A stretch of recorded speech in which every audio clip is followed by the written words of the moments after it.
desperate for love, desperate for validation, desperate for a man to hold him at night. When in fact, I think James Charles is in desperate, dire need of professional help.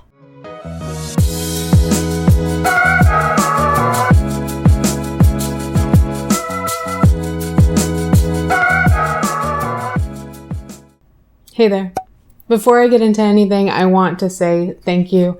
If you've clicked on this video and you're willing to continue having this conversation, I think I said this in my last video about the blog squad, that these are really important conversations, and I totally understand if somebody decides that they can't handle any more of it right now. But if you've clicked on this video and you are willing and able to have this conversation or continue it, then thank you. Thank you for deciding to have this conversation with me, and thank you for putting up with my super obnoxious blouse. Anyway, before I get into what I want to talk about today, I do want to pose kind of a bit of an exercise. So, if you will, in your mind, on a scale of 0 to 100, 100 being maximum scumbag, worst person that could ever be, what would you rate David Dobrik? And on a scale of 0 to 100, scumbagginess, what would you rate James Charles?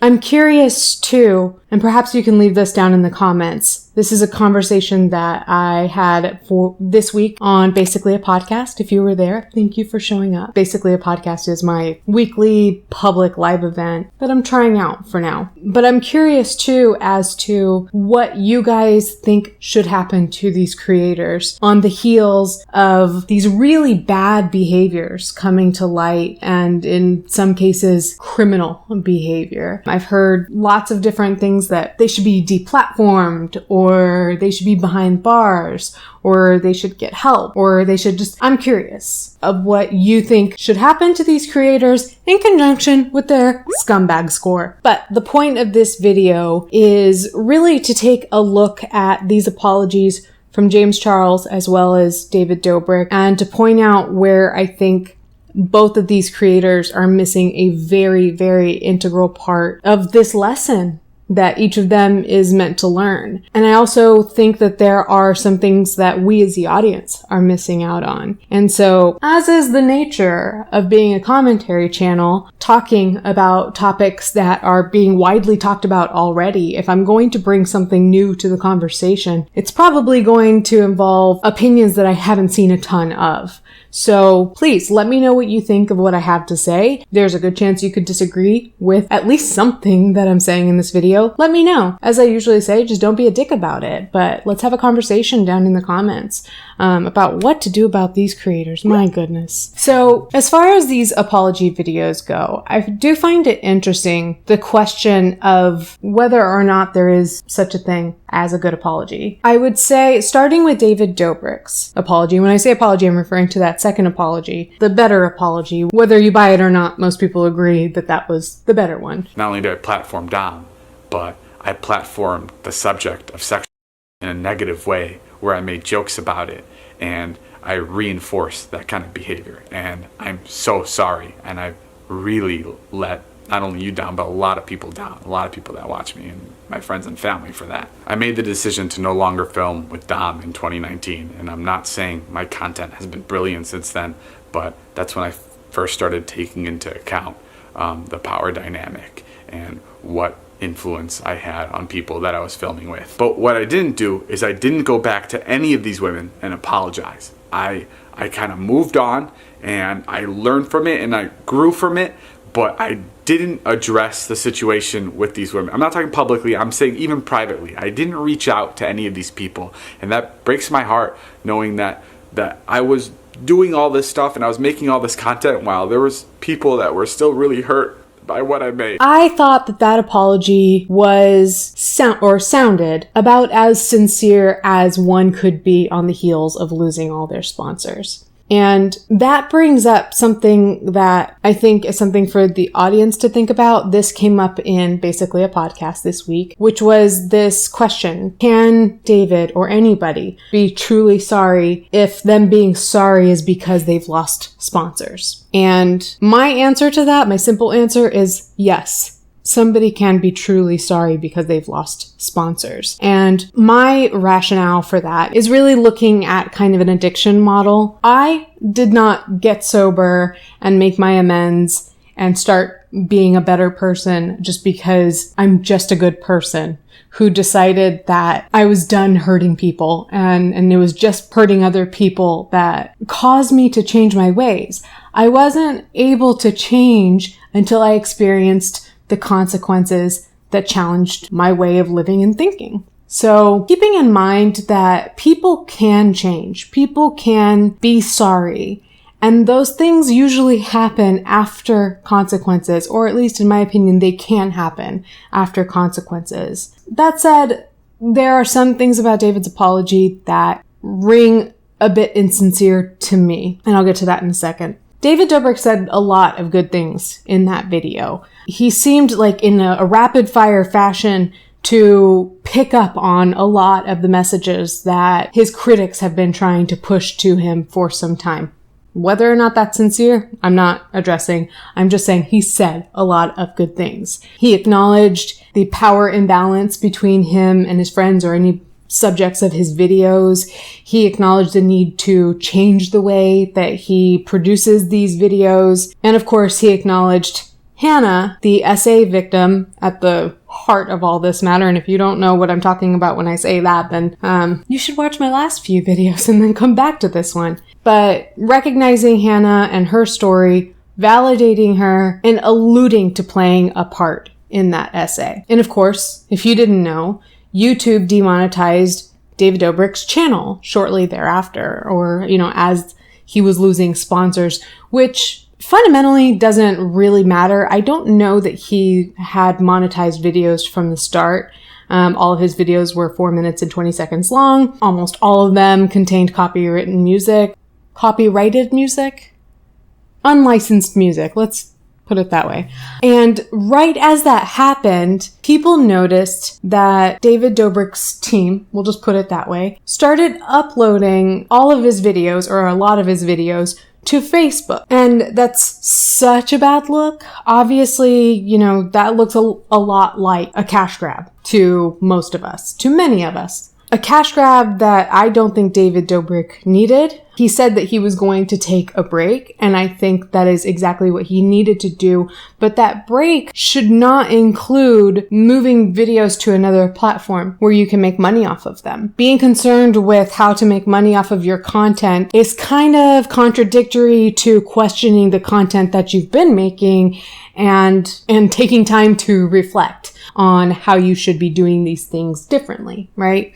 So what David Dobrik didn't do is he didn't specify exactly his role in certain things, like exactly his contribution to Hannah's essay, or give specifics about, some of the things he said to Gabby Hanna as an example. It's amazing what artists can do with people's faces. Look what they did to Gabby's. It's so lifeless. Is it a Gabby show? Gabby, yeah. Ew. She's really loud voice. Really ugly? I wouldn't say, I don't You probably look fine. Calm down, Fuck, hurry, let's Jesus go. Christ, were you fucking wrecked? Literally just waiting for your text. I was just so excited. Are you not wearing makeup? It's so easy to tell. This is frightening. This is an exact replica of Gabby's face, so wait till she sees it on someone else. So how often do you exercise? Every day. Every day? Mm-hmm.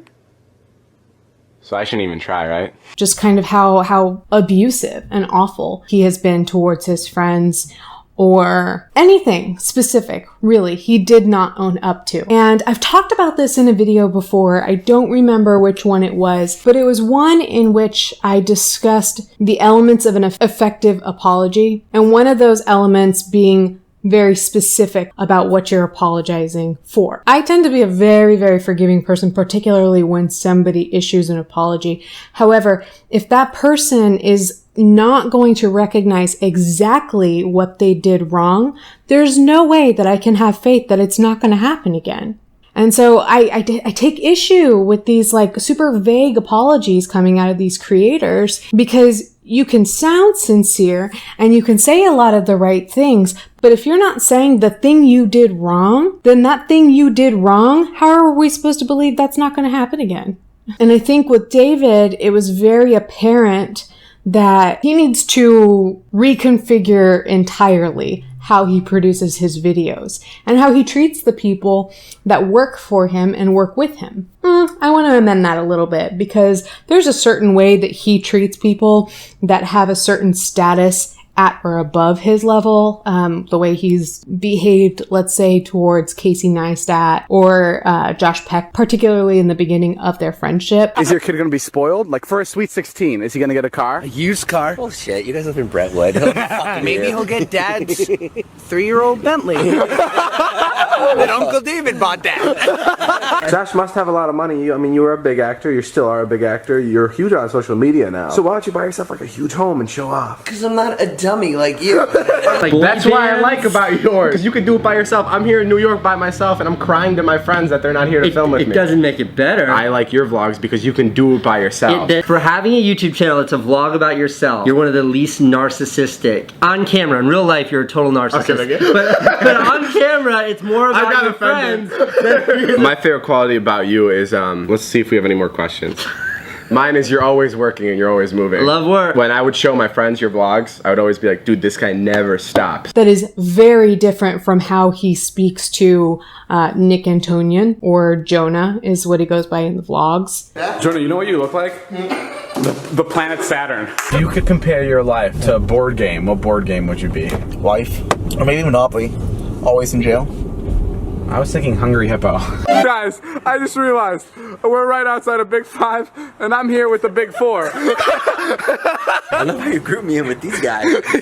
There's levels to this shit, dude. And even how he talks to Jason, his right-hand man. Hopefully you'll be in better shape when you win your suit. Enjoy today's vlog. Ow! What was that? That hurt. Was that a baseball? I just want you to know that you'll never have to go back to your old life. Because I'll always have a job with you?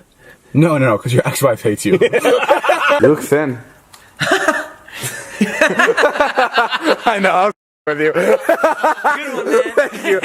You wearing your own merch and it still doesn't fit you? I didn't know you guys were making crop tops. That is clothing you created and it doesn't fit your body. There's a serious problem with how he talks to people, how he treats people, how he pressures people, and how he uses his power to generate sensational content is really what he's been doing. And I think I've kind of referred to it as Machiavellian, this Machiavellian approach to creating that sensational content, getting the best of him and creating situations like what happened with Hannah that night at Dom's apartment. So I'm going to return to David, but I will just say it is too soon to say whether or not I believe David Dobrik was sincere in his video, or whether or not I believe he is going to learn anything from this situation, or if he's going to change or grow. It's too soon. Do I believe it's possible? Yes. But he needs to really own up to specifically what he's done wrong. James Charles, on the other hand, James issued an apology last week in which he alluded to what's been going on with him, I'm going to say explicitly, with him sexting with and sending lewd pictures to minors, as well as soliciting those types of photos and messages as well from these minors, specifically fans of his that he is approaching on platforms like TikTok and Snapchat. He didn't put it that way. Within the past couple of weeks, 2 different people, both under the age of 18, have recently come forward saying that they had inappropriate messages with me on social media. One of them being from last year and one of them being from more recent. In both of these cases, I added these people on Snapchat, asked how old they were right away, was told that they were 18, believed them, engaged in a flirty conversation, and then later on found out that they were actually 16. Upon finding out, I was immediately embarrassed and blocked both people. Later on, when I saw them making videos about it and those videos going viral, my immediate reaction, completely honestly, was to be really, really upset. He did mention that there were a couple of people, he calls them guys, they're boys, but a couple of 16-year-olds that told him they were 18, and he took responsibility for that in saying that, even if they're lying to him, even if he didn't mean to abuse his power, even if, it's still my fault and I fucked up. And the thing he kept saying was just how reckless he's been and how careful he needs to be moving forward. And then, of course, the word that was heard around the world, James Charles is desperate. desperate. According to him, that is his problem. And you definitely don't need me to tell you that that was a bullshit excuse. In my opinion, that was some rapid fire self-analysis and rationalization to find a way to explain away his behavior without owning up to having a serious problem with criminal consequences or criminal behaviors. So instead, he found a way to attribute it to something that's a little bit more palatable, something that many of us lay people can relate to, right? Desperate. James Charles may act desperate. And here's another example of this explanation not being very specific. There's an implication of what he means by desperate. At least what I picked up on was James Charles saying something along the lines of him being like desperate for love, desperate for validation, desperate for a man to hold him at night. When in fact, I think James Charles is in desperate, dire need of professional help. At first, when this happened once or twice, a lot of us were saying, why is James Charles looking for a boyfriend on TikTok or Snapchat? You've got Raya at your disposal, Grindr, social groups, institutions that card people at the door. There are a lot of ways for James Charles to find adult companionship, but I don't think he's desperate for that, and he wasn't specific. Now this has happened, to my knowledge, I believe, 9 times. I'm sorry if you can hear these partiers out here. Don't they realize that we have a very serious conversation to have right now? This is a super quick reminder to like this video and subscribe to my channel if that's something you want to do. If that's not something you want to do, just don't. I'll shut up and start talking now. To my knowledge, this has happened 9 times now. Just that minors have come forward to tell us and to show us proof that James Charles was sexting them and pressuring them to take photos and send these sorts of messages back, right? Serious conversation. Hello. And when you see this happening time after time after time, and in conjunction with a few very disturbing details, like James wanting to see these boys take pictures of their body hair, the way that he would pressure them and kind of belittle and demean them if they didn't send him pictures that he wanted to see, saying things like, it literally would only take you 30 seconds to do this. What? You must not be competent. Things like that. And combine that with the fact that these boys who are coming forward and sharing their stories very clearly look like teenage boys. So this at this point is not an accident. This is not due to James Charles being reckless. This is not due to James Charles being desperate for adult companionship and then just like being silly and looking for it in the wrong places. It's not that anymore. At this point, it is very apparent, at least to me, and my lack of a professional opinion, but in my opinion, it looks like James Charles has developed an attraction to minors. And that's the problem. So just like David Dobrik was not specific in telling us what he's done wrong so we know exactly what to look for to decide whether or not he's changed, James has been neither honest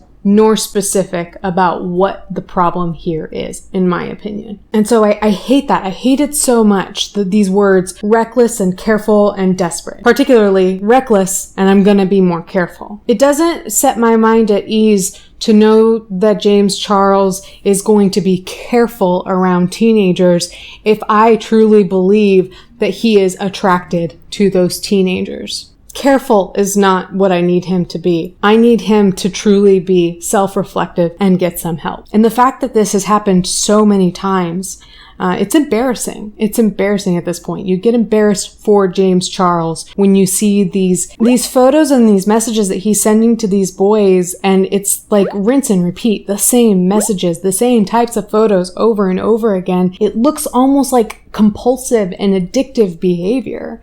I don't know what his deal is. I'm going to say for the millionth time, I'm not a mental health professional. I am somebody who understands the model of addiction and how consequences play into us getting better. And at this point, I think, unfortunately, James Charles has not suffered the consequences enough to learn his lesson. It's possible David Dobrik has experienced enough consequences to start learning his lesson. I don't think James Charles has. Some people believe that because consequences are prompting these apologies, that the apologies themselves are insincere. And I said earlier in this video that I don't necessarily agree with that. At least when looking at the model of addiction and how people come to recovery, everybody's got their own story. Everybody's recovery story is different, very different. But generally, what we see that I know of is that people need to experience the consequences of their behavior enough so that they challenge their way of thinking,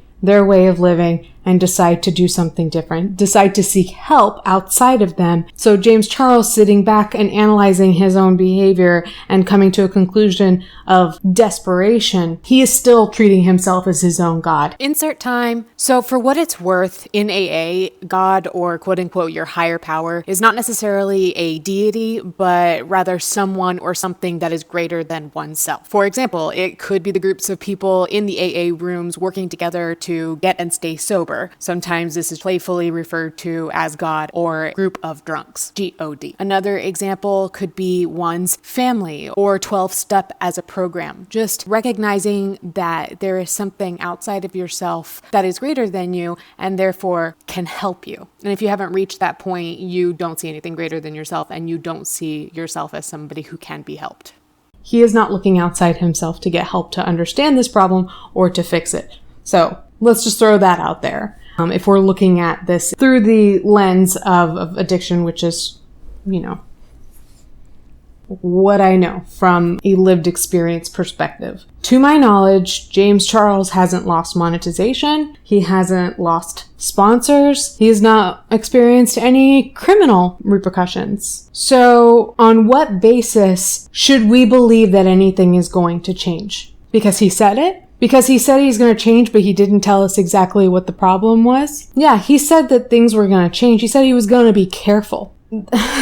Which reminds me that the use of those words, careful, it sounds more like, I'm not one who says this a lot, but this really does sound like the case with James. It's that he's not sorry he did it. He's sorry he got caught. I think that phrase is overused, but in this case, I think James is telling us when he's saying that he needs to be more careful. I don't think that the problem was him being reckless and checking IDs. The problem is that he's attracted to these boys. Therefore, if he were to be more careful in those situations, he would be more careful in covering up those conversations so that they didn't see the public eye or the eyes of anybody who could instill consequences on him. I hope I don't sound confusing. The problem with James Charles is one that is so disturbing that it almost makes me sick to continue hearing people say things like, go date here, go date there, date a man this age, go find someone here or there. Like I said, I was one of those people who said that at one point in time, but seeing the magnitude of this problem with his attraction to minors, or his apparent attraction to minors, his alleged, whatever I have to say to protect myself, it's such a big problem that I think dating is something that he does not need to be concerned with right now. Help is what he needs to be concerned with.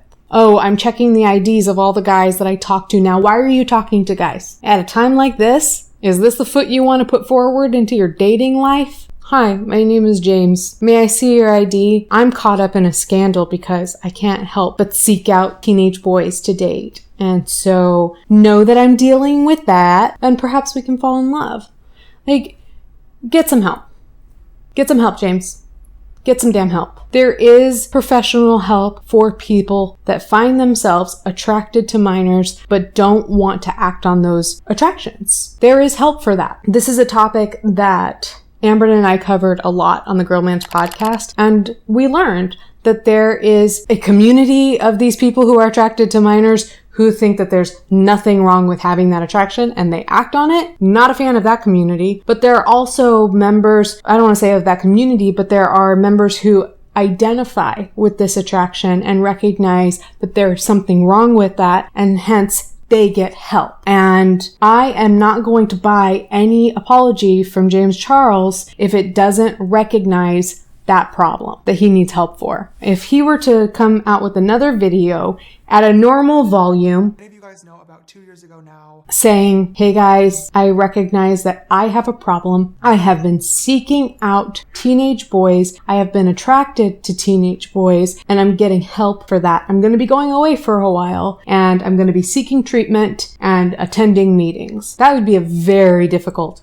video to put out. But why put forth any effort into an apology video that serves people none? I mean, I guess some people are buying it, but for me, it's not enough for a redemption. It's not enough to start a redemption. So if you're going to put forth any effort, go balls to the wall, James. Tell us what the real problem is and tell us what you're going to do to fix it. And James too. James also said that he didn't realize that these are the power dynamics at play, that his fans could be behaving in a certain way, whether he means to have them behave that way or not, or something like that. He kept reiterating, even if the creator, or even if the person, whatever, whoever he is playing in this situation, even if that person does not mean to abuse their power, this can still happen. And this is where I would like to stop on both David Dobrik and James Charles and call a big, fat bullshit. I have 30,000 subscribers on YouTube, and I knew the moment somebody said that they were fangirling, that I responded to a message, I realized that there is a power dynamic at play, that it is inherent, that comes along with having a platform. You guys know that anybody that has a platform harbors a certain amount of power. It goes hand in hand with having a platform, with being an influencer. It is innate in the definition of influencer, one who influences. That means that you have power over other people.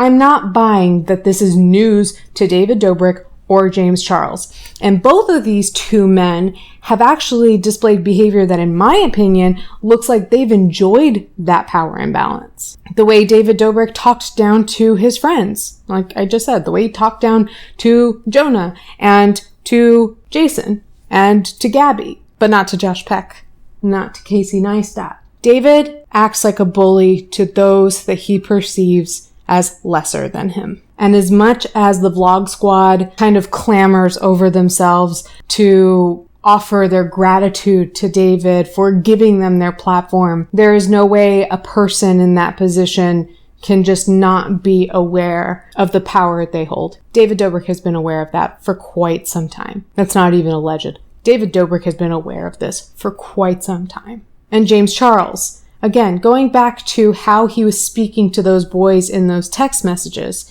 questioning their confidence and just laying on the pressure really thick. He knows. He knows the weight of his star power, and he acts entitled to get what he wants. And it was very clear that he, James Charles, was tapping into that power imbalance in his favor to get what he wanted out of these boys, or to try anyway.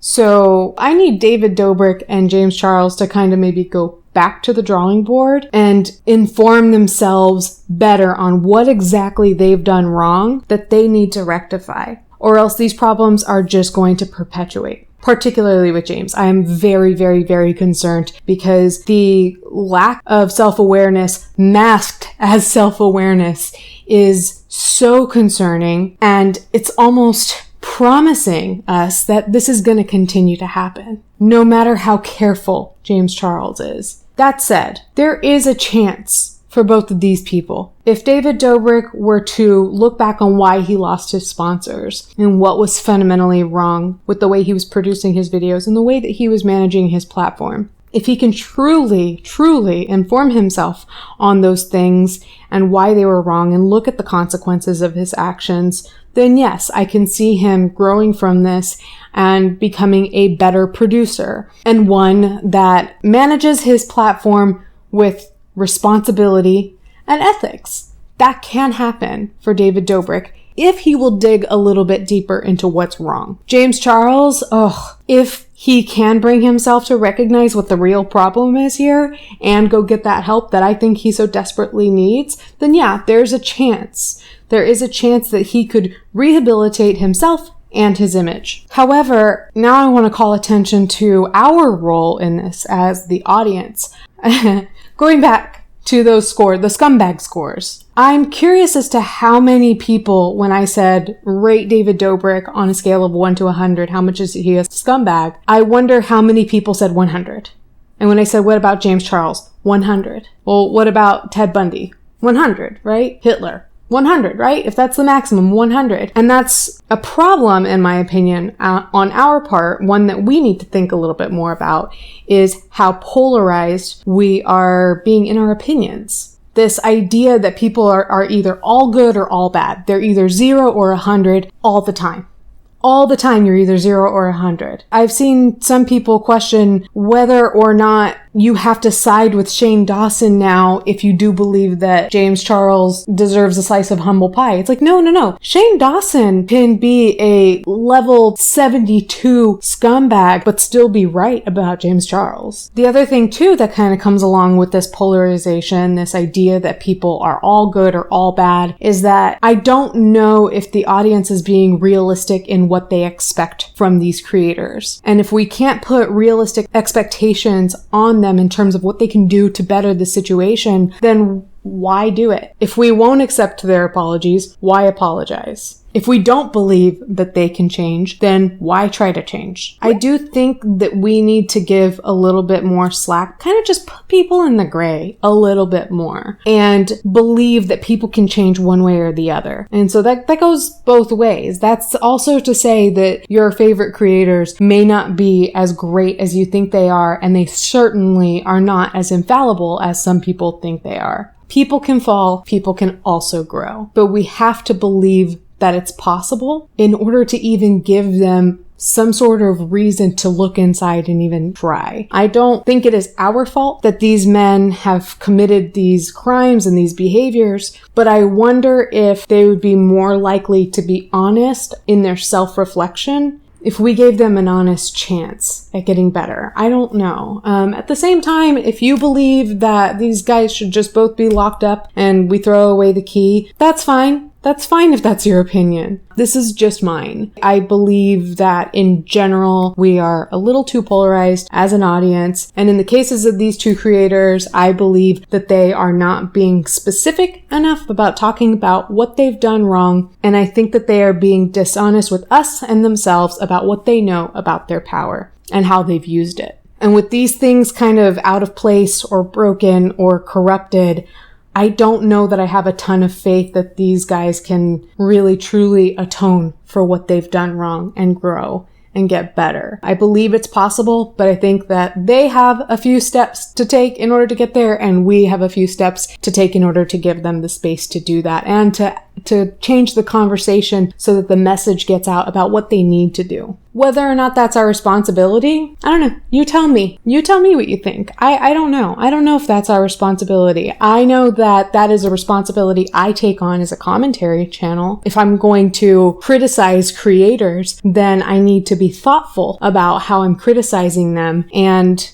put out a message that is going to help somebody grow into a better person. I'm not saying that I am always successful at doing that, but that is kind of the responsibility that I take on, or the aim of what I do. But as far as the audience at large, I don't know. You tell me, how do you go about inciting change in these creators, if at all? Is that our responsibility, and or I don't know, where do we go from here? I don't know. All I can do is continue participating in these conversations and being very clear about my message, which I could probably work on a little bit. I truly, truly hope that these guys do change, that David does more than just get a safety person, and that James does a whole lot more than just being careful. It's going to take time to tell, and in the meantime, I'm still trying to figure out what my role is in affecting these people's platforms. Really curious as to what you have to say. To you,